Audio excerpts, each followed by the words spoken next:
Hello friends, ಹೇಗಿದ್ರೆ ಎಲ್ಲರೂ ಚೆನ್ನಾಗಿದ್ದೀರಾ ಅಂತ ಅನ್ಕೊಂಡಿದೀನಿ. ಇವತ್ತು ಆಲ್ರೆಡಿ ನೀವು ತಮ್ನೇಲ್ ಅಲ್ಲಿ ನೋಡಿರ್ತೀರಾ, ಹೇರ್ ಸ್ಮೂತ್ನಿಂಗ್, ಹೇರ್ ಸ್ಟ್ರೈಟ್ನಿಂಗ್ ಯಾವ ರೀತಿ ಮನೇಲಿರುವಂತ ಇಂಗ್ರೀಡಿಯೆಂಟ್ಸ್ ನ ಯೂಸ್ ಮಾಡ್ಕೊಂಡು ಇದನ್ನ ಪ್ರಿಪೇರ್ ಮಾಡೋದು ಅಂತೇಳಿ ಅದನ್ನ ನಾನು ಕಂಪ್ಲೀಟ್ ಆಗಿ ತಿಳಿಸ್ಕೊಡ್ತೀನಿ. ಅದ್ರ ಜೊತೆಗೆ ನಾನು ಯಾವ ಶಾಂಪೂನ ಯೂಸ್ ಮಾಡ್ತಾ ಇದ್ದೀನಿ, ಯಾವ ಕಂಡೀಷನ್ ನ ಯೂಸ್ ಮಾಡ್ತಾ ಇದ್ದೀನಿ, ಅದರಿಂದ ಏನ್ ಯೂಸ್ಫುಲ್ ಅನ್ನೋದನ್ನ ಹೇಳ್ತೀನಿ. ಈ ವಿಡಿಯೋ ಕೊನೆ ತನಕ ನೋಡಿ. ನಿಮ್ಗೆ ಇಷ್ಟ ಆದ್ರೆ ಲೈಕ್, ಶೇರ್ ಹಾಗೆ ಸಬ್ಸ್ಕ್ರೈಬ್ ಮಾಡೋದನ್ನ ಮರಿಬೇಡಿ. 2 ಗ್ಲಾಸ್ ಅಷ್ಟು ನೀರ್ನ ಆಡ್ ಮಾಡ್ತಾ ಇದ್ದೀನಿ.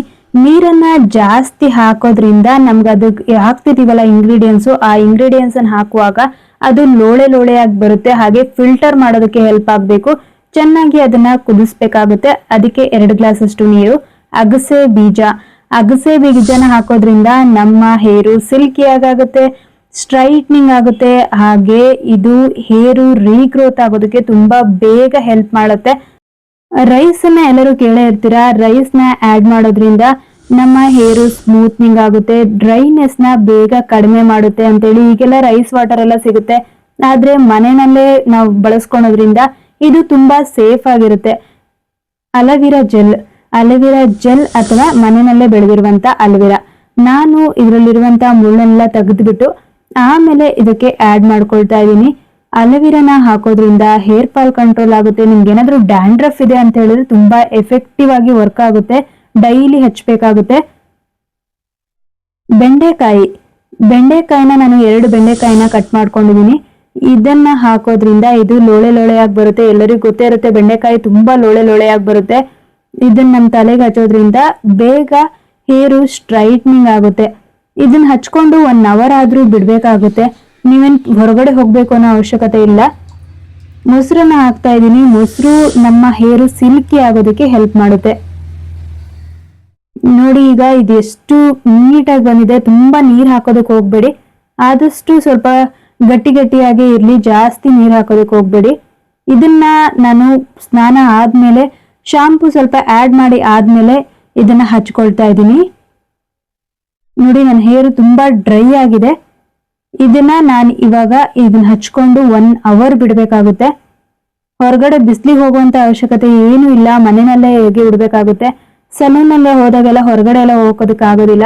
ಅದೇ ರೀತಿ ಮನೆಯಲ್ಲಿ ನೀವೇನಾದ್ರೂ ಹೇರ್ ಸ್ಟ್ರೈಟ್ನಿಂಗ್ ಮಾಡ್ತಾ ಇದ್ದೀರಾ ಅಂತ ಹೇಳಿದ್ರೆ ಹೊರಗಡೆ ಹೋಗೋದ್ ಬೇಡ. ನಾನು ಇದನ್ನ 15 ಡೇಸ್ಗೆ ಒಂದ್ಸಲಿ ಮಾಡ್ತಾನೆ ಇರ್ತೀನಿ. ಯಾಕಂತ ಹೇಳಿದ್ರೆ ಹೇರು ತುಂಬಾ ಸ್ಟ್ರೈಟ್ನಿಂಗ್ ಆಗಿರುತ್ತೆ. ನನ್ ಕೂದಲಂತೂ ತುಂಬಾನೇ ಡ್ರೈ ಆಗಿರುತ್ತೆ. ನಮಗೆ ಏನ್ ಹಚ್ಕೊಂಡ್ರು ಅದು ತುಂಬಾ ಡ್ರೈ ಅಂತಾನೆ ಅನಿಸ್ತಾ ಇರುತ್ತೆ. ಅದಕ್ಕೆ ನಾನು ಅವಾಗ ಇದನ್ನ ಮಾಡ್ಕೊಳ್ತಾ ಇರ್ತೀನಿ. ಈ ರೀತಿ ಮಾಡೋದ್ರಿಂದ ನಮ್ ಹೇರ್ಗೂ ತುಂಬಾ ಸೇಫ್ ಆಗಿರುತ್ತೆ. ಹೇರು ರೀಗ್ರೋತ್ ಆಗುತ್ತೆ, ಹೇರ್ ಫಾಲ್ ಕಂಟ್ರೋಲ್ ಆಗುತ್ತೆ.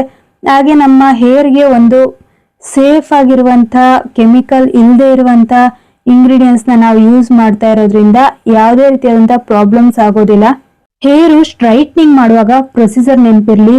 ನೀವೇನಾದ್ರೂ ಹೇರ್ ಸ್ಟ್ರೈಟ್ನಿಂಗ್ ಮಾಡ್ಕೊಳ್ಳುವಾಗ ಅದನ್ನ ನೀಟಾಗಿ ಕೂದಲಿಗೆ ಹಚ್ಕೊಳ್ಳುವಾಗ ಸ್ಟ್ರೈಟ್ ಆಗಿ ಎಳಿಬೇಕಾಗುತ್ತೆ. ಸುಮ್ಮನೆ ಹಚ್ಕೊಂಡ್ಬಿಟ್ಟು ಆಮೇಲೆ ತುರುಬೆಲ್ಲ ಕಟ್ಕೊಳ್ಳೋದಕ್ಕೆ ಹೋಗ್ಬೇಡಿ. ಆದಷ್ಟು ಹೇರ್ ಕ್ಯಾಪ್ ಇದ್ರೆ ಅದನ್ನ ಯೂಸ್ ಮಾಡಿ. ನೋಡಿ ನಾನು ಯಾವ ರೀತಿ ಮಾಡಿದೀನೋ ಇದೇ ರೀತಿ ಮಾಡ್ಕೊಳ್ಬೇಕಾಗುತ್ತೆ. ಇದು ಹೇರ್ ಸ್ಟ್ರೈಟ್ನಿಂಗ್ ಆಗೋದಕ್ಕೆ ಹೆಲ್ಪ್ ಆಗುತ್ತೆ. ಇದಾದ್ಮೇಲೆ ವಾಶ್ ಮಾಡ್ಕೊಂಡು ಕಂಡೀಷನರ್ ನ ಯೂಸ್ ಮಾಡಿ. ನೋಡಿದ್ರಲ್ಲ, ಇದನ್ನ 15 ಡೇಸ್ಗೆ ಒಂದ್ಸಲಿ ಯೂಸ್ ಮಾಡಿದ್ರೆ ಸಾಕು. ನೀವು ಹೊರಗಡೆ ಪಾರ್ಲರ್ಗೆ ಹೋಗಿ ಜಾಸ್ತಿ ಮಾಡಿಸ್ಕೊಳೋದ್ರಿಂದ ಇದರಿಂದ ಮಿನಿಮಮ್ ಅವರು 2,000 to 3,000 ಆದ್ರೂ ಕಾಸ್ಟ್ ಮಾಡ್ತಾರೆ. ಓನ್ಲಿ ಸ್ಪಾ ಮಾಡಿಸ್ಕೊಳ್ಬೇಕು ಅಂತ ಹೇಳಿದ್ರೆ 1000 ವರೆಗೂ ಕಾಸ್ಟ್ ಮಾಡ್ತಾರೆ. ಅದಕ್ಕೆ ಆದಷ್ಟು ಮನೇಲಿರುವಂತ ಇಂಗ್ರೀಡಿಯೆಂಟ್ಸ್ ನ ಯೂಸ್ ಮಾಡೋದ್ರಿಂದ ಹೇರ್ ತುಂಬಾ ಸೇಫ್ ಆಗಿರುತ್ತೆ. ಯಾವುದೇ ರೀತಿಯಾದಂತಹ ಕೆಮಿಕಲ್ ಆಡ್ ಆಗಿರೋದಿಲ್ಲ. ಅದ್ರ ಜೊತೆಗೆ ನಾನು ಶಾಂಪೂ ಮತ್ತೆ ಕಂಡೀಷನರ್ ನ ಇವೆರಡನ್ನ ಯೂಸ್ ಮಾಡ್ತಾ ಇದ್ದೀನಿ. ಇದು ಆಲ್ಫ್ ಗುಡ್ನೆಸ್ ಅವರ ಶಾಂಪೂ ಹೇರ್ ಫಾಲ್ ಕಂಟ್ರೋಲ್. ಇದು ಹೇರ್ ಫಾಲ್ ಕಂಟ್ರೋಲ್ ಮಾಡುತ್ತೆ, ಹೇರ್ ಸ್ಟ್ರೆಂಥನ್ ಮಾಡುತ್ತೆ, ಹಾಗೆ ಹೇರ್ ಗ್ರೋತ್ ಆಗೋದಕ್ಕೆ ಹೆಲ್ಪ್ ಮಾಡುತ್ತೆ. ಇದು ತುಂಬಾ ಶೈನಿಂಗ್ ಕೊಡುತ್ತೆ. ಇದು ಕಂಡೀಷನರ್ ನಾನು ಯೂಸ್ ಮಾಡ್ತಾ ಇರೋದು ಬಿ ಬ್ಲಾಂಟ್ ಅವ್ರದ್ದು. ಇದ್ರದ್ದು ನಾನು ಆಲ್ರೆಡಿ ಒಂದ್ಸಲಿ ತೋರಿಸಿದ್ದೆ, ಆಲ್ಫ್ ಗುಡ್ನೆಸ್ ಅವ್ರದ ಕಂಡೀಷನರ್ ಯಾವ ರೀತಿ ಇರುತ್ತೆ ಅಂತೇಳಿ. ಬಟ್ ನಾನು ಕೇಳ್ಪಟ್ಟೆ ಅಕ್ಕಪಕ್ಕದವರಿಗೆ ಅದನ್ನ ತಗೊಂಡಾಗ ಅದನ್ನ ಕೇಳಿದಾಗ ಅವರಿಗೆ ಅದು ಸೆಟ್ ಆಗಿಲ್ಲ ಅಂತ ಹೇಳಿದ್ರು. ಅದಕ್ಕೆ ಇವತ್ತು ನಾನು ಇದನ್ನು ತೋರಿಸ್ತಾ ಇದ್ದೀನಿ. ಇದು ನನ್ಗೆ ತುಂಬಾನೇ ಸೆಟ್ ಆಯ್ತು. ಇದು ತುಂಬಾ ಬೇಗ ಹೇರು ಸ್ಟ್ರೈಟ್ ಆಗಿರೋದಕ್ಕೆ ಹೆಲ್ಪ್ ಮಾಡುತ್ತೆ. ಹಾಗೆ ಇದರಿಂದ ಇನ್ನೊಂದು ಉಪಯೋಗ ಏನು ಅಂತ ಹೇಳಿದ್ರೆ ನಮ್ಮ ಕೂದಲಿಗೆ ಸ್ವಲ್ಪ ಜಾಸ್ತಿ ಶೈನ್ ಕೊಡುತ್ತೆ. ನಿಮ್ಗೂ ಇದೇನಾದ್ರೂ ಬೇಕು ಅಂತ ಹೇಳಿದ್ರೆ ನಾನು ಲಿಂಕ್ ನ ಡಿಸ್ಕ್ರಿಪ್ಷನ್ ಅಲ್ಲಿ ಕೊಟ್ಟಿರ್ತೀನಿ, ಅಲ್ಲಿ ಹೋಗಿ ಪರ್ಚೇಸ್ ಮಾಡಿ. ಏನಾದ್ರೂ ನಿಮ್ಗೆ ಇದ್ರ ಬದಲು ಬೇರೆ ಏನಾದ್ರೂ ವಿಡಿಯೋಸ್ ಬೇಕಾಗಿದ್ರೆ ಹೇರ್ ರಿಲೇಟೆಡ್ ಆಗಿರ್ಬೋದು, ಸ್ಕಿನ್ ರಿಲೇಟೆಡ್ ಆಗಿರ್ಬೋದು, ಯಾವುದೇ ಬೇಕಾದ್ರೆ ನನಗೆ ಕಮೆಂಟ್ ಮೂಲಕ ತಿಳಿಸಿ. ನಾನು ನೆಕ್ಸ್ಟ್ ವಿಡಿಯೋದಲ್ಲಿ ಅದನ್ನ ಹಾಕೋದಕ್ಕೆ ಟ್ರೈ ಮಾಡ್ತೀನಿ. Thanks for watching.